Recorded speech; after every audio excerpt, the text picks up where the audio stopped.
Hey guys, what is up, and I welcome each and every one of you to a new League of Legends video. So it is a very exciting time right now in League of Legends because Jhin is being released. And I thought this will be a perfect time to release a guide or how to play type video for this champion because I feel like he will be very popular and a lot of people will want to try and play him. So the goal of this video is to essentially just give you the information that you need in order to jump into a game and know what to do with this champion. Whether that's just knowing the strengths and weaknesses of Jhin, the items, runes, masteries, tips and tricks and things like that. So hopefully your first games with the Virtuoso are gonna be positive. So the question of this video is gonna be a simple one. Are you playing Jhin mid lane or bot lane, and why? And make sure to show that like button some love if you end up enjoying this video and want to see more like it. So the first thing I like to usually talk about in videos like these are the positives and negatives of the champion overall, just to more or less set the foundation of the champion. So from my experience, the positives of Jhin is, well, he has a very strong level 1 and level 2 due to his Q harass and his massive auto attack damage, mainly because of the 4th auto attack being a critical strike. A lot of champions are not able to match the damage output you have at level 1 or level 2, especially if you land your W at level 2 with the auto attack already on them. So with that, I like to go for first bloods quite often, especially if I'm mid lane with Ignite.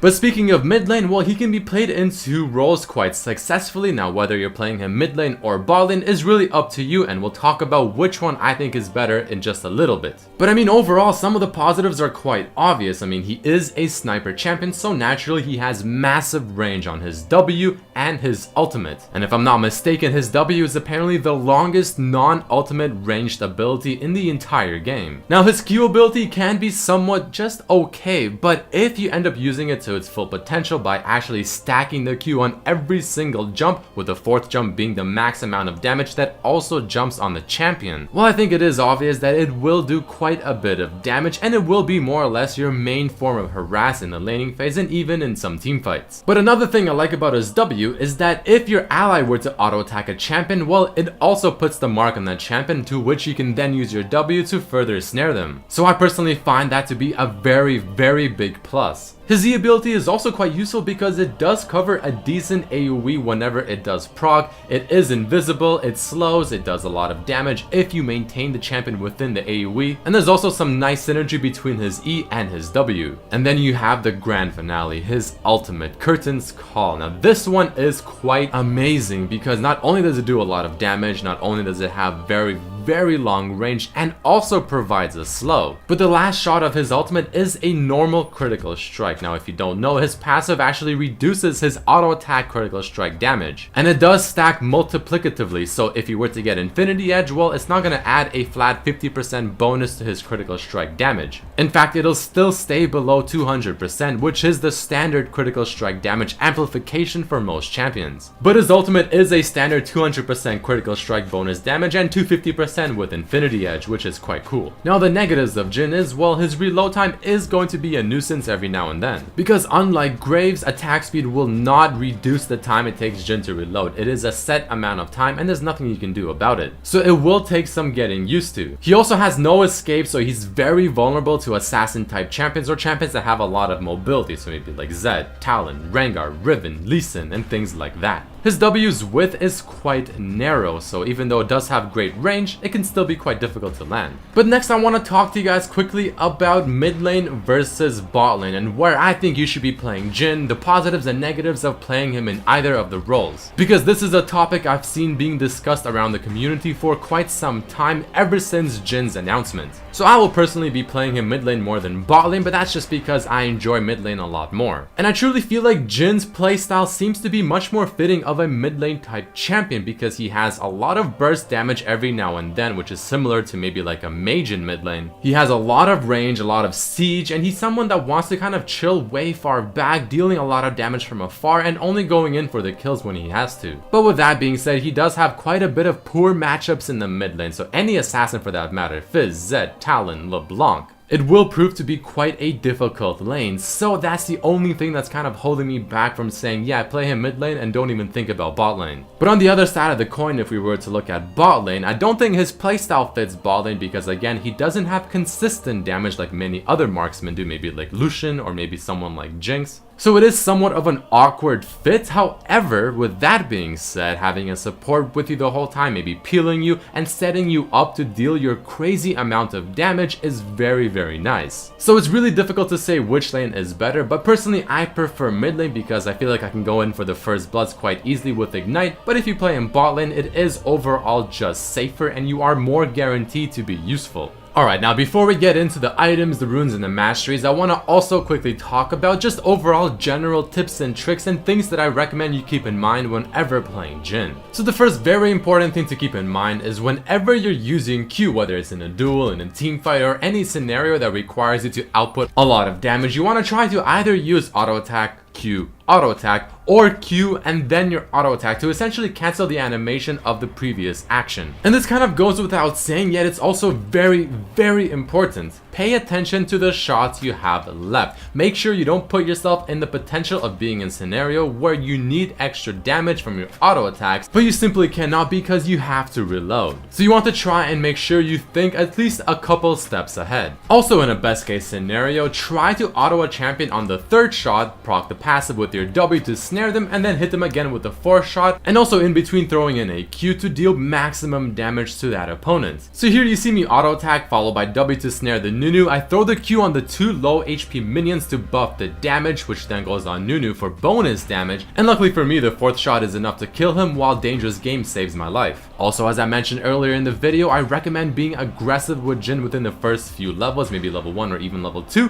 when you get your W, especially with the Q, because you have so much damage output, you can snare them, your crit is insane, and I do recommend trying to practice that. Now when it comes to Jhin's ultimate, if you are able to land at least one of the shots, the rest of them should be fairly easy to land thanks to the slow. Now if the opponent has some form of escape, whether it's flash or a built-in ability like Ezreal E, I mean yeah, it will still be quite difficult. But if they have no escape and you land maybe the second shot of your ultimate, the other 3 should be fairly easy to land as long as you keep firing them as fast as possible. And even though Jhin's ultimate is designed to do bonus damage to lower HP targets, you shouldn't always look at it that way. It's fantastic at securing kills and getting low HP targets, but it's also fantastic at setting up kills. Now if an opponent is full HP but maybe out of position and your team is fairly close to them, start up your ultimate, start hitting them, slowing them down, and your team will follow up and they can secure a kill, much like on the Fiddlesticks you saw right there. And the final thing I want to talk with you guys about in this specific section of the video are the combos. Now the ones I have listed there are just a few, but there's one I really want to go over that I think is just a really solid overall great combo to go in for the full kill. This clip will be taken from my Jhin montage, so excuse the little extra effect I added at the end of this clip. But I think it's a great way to demonstrate what you can really do with his abilities and go for a full kill on a target. So let's take a look at that one more time in slow motion. So I auto attack the Zed with my third auto attack, proc the passive with my W, he's snared. I throw the Q so it starts jumping on him before he gets too far away. It gets powered up by 1 minion. I auto attack him with the fourth auto attack for the crit and set up the ultimate knowing he has no escapes and get the kill. Fairly simple, yet very clean of a combo that I expect to see in many Jhin players. Alright, so the part I'm sure most of you have been waiting for. What exactly do I build on this guy? What are the runes? What are the masteries? So there's gonna be 2 different rune pages and 2 different mastery pages I'll talk to you guys about. The first rune page is Armor Pen Reds, Flat Armor Yellows, Flat AD Quints, 6 CDR per level blues for 10%,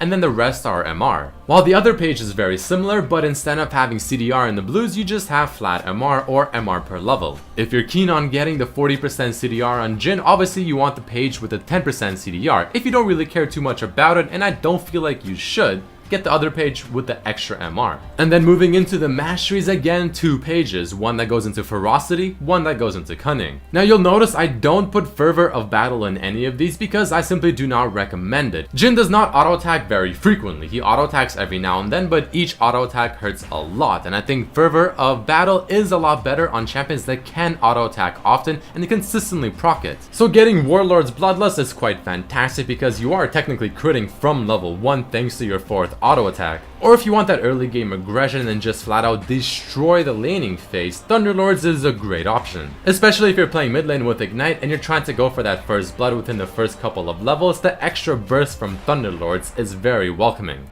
And as for items, well, I mean, here you go. The starting items, I usually like to go for the Dorans and an HP potion. It works for me, it gives me what I need, I like it. Now in terms of core items, I almost always recommend you go Infinity Edge, your boots of choice, though I usually recommend Zerkers. Rapid Fire Cannon is an absolute beauty on Jhin, and then you have Essence Reaver for the critical strike damage and the CDR. But then when it comes to choosing your other items, most scenarios I do recommend the Mercurial Scimitar because the QSS effect will help someone like you who's very immobile.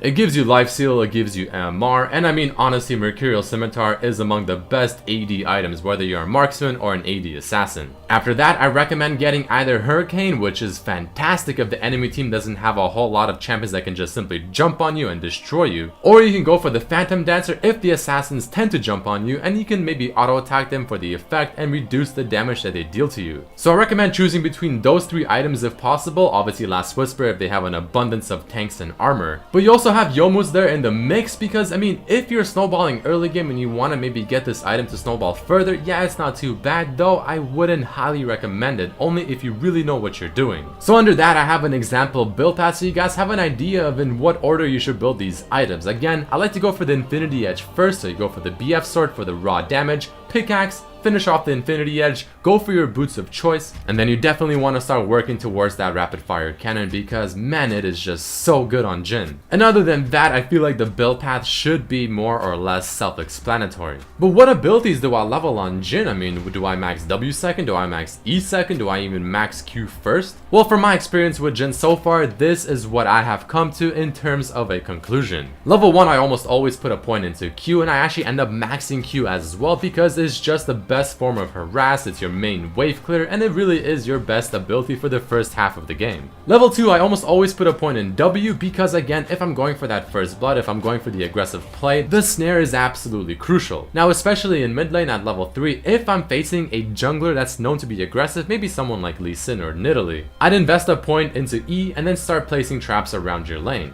If you're facing a relatively slow or passive jungler, maybe something like Warwick, I mean if that champion even still exists in the jungle, or any other champion that doesn't tend to gank very often, put another point into Q and be a bit more aggressive in the lane. But regardless, I almost always max my Q first, then I max W second because I like the increased root duration on the W per level. And then I start maxing out the E after and ultimate whenever I can. I personally look at his E ability more of a utility type ability, not something I really rely on when it comes to damage. And with all that being said, let's go to the final part of the video, my final rating. So I decided to give Jhin a solid 8 out of 10 because I feel like he is a very strong champion, but only if you let him be strong. He has quite a bit of counters. I mean, any champion that can just jump on you and kill you is going to be killing Jhin quite successfully. He's very immobile, he has no escapes, his ultimate quite literally makes him sit in one spot. And especially if you're playing him mid lane, I highly recommend trying to pick him only if you already know what the enemy mid laner is playing, or if you're just taking the gamble that they won't play an assassin. But with assassins being quite popular right now, I mean, you shouldn't really gamble on that too much. But regardless, I do feel like Jhin has an insane amount of damage, his E ability is fantastic, his ultimate can set up a lot of plays, his passive when it comes to the 4 auto attacks is huge, and I'm really looking forward to how Jhin will play out throughout the season and just when people start playing him more and more and more. So that is it for my Jhin guide and how to play this champion. So if you did enjoy this video, thought it was informative or whatever, please definitely hit the like button and share with your friends. Make sure to definitely check out my other videos as well, like maybe my Jhin montage. And here are my favorite comments from the previous video asking you guys what you think about the Rengar nerfs. I thank each and every one of you for watching, and I'll see you next time.